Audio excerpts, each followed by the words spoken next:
Right, so the last application we want to look at is devaluation policy. Before a government devaluates, the government must know the elasticity of supply of the commodities. For instance, a commodity produced in Ghana that has an elastic supply means that the moment price increases, quantity demanded of that commodity will increase by a greater percentage. Now, devaluation does not touch the price, but it touches the value of the currency.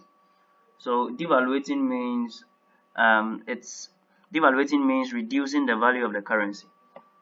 Now, if the value of the currency is reduced, then it becomes expensive to import, and it becomes less expensive for those who buy our products from outside.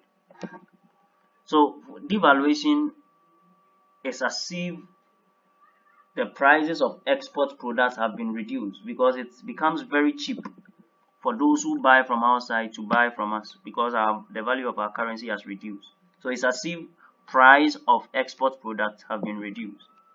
And when the price of a product that has an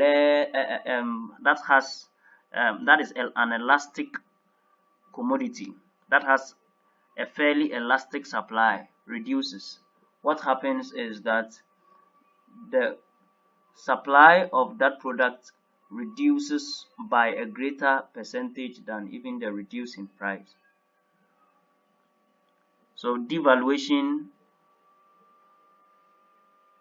affects commodities that have elastic supply by reducing drastically the supply of that commodity.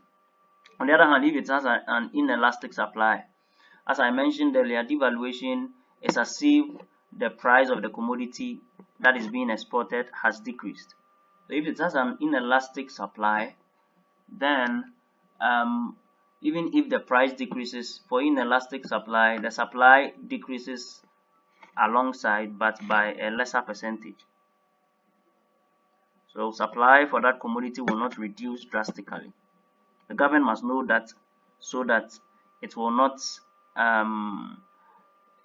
cripple export production in the country. You must know that before it decides to either devaluate or maintain the value of the currency. And imports also. Imports, we buy from countries outside, and for government to devaluate a currency, the government must know the elasticity of the commodities that are imported, because devaluating the currency makes it very expensive to import. But to those who are in other countries from which we buy, our currency reducing in value will be as if their commodities have increased in price. Now, if the elasticity of the commodity is fairly elastic, and it is as if the commodity has increased in price because of our devaluation, then they would want to supply more into our country, because a fairly elastic supply will mean a greater percentage increase in supply of that commodity when there is an increase in price.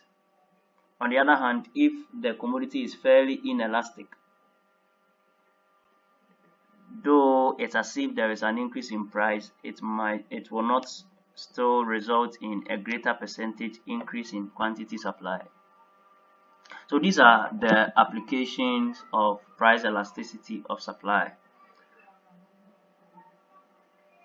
As a manager,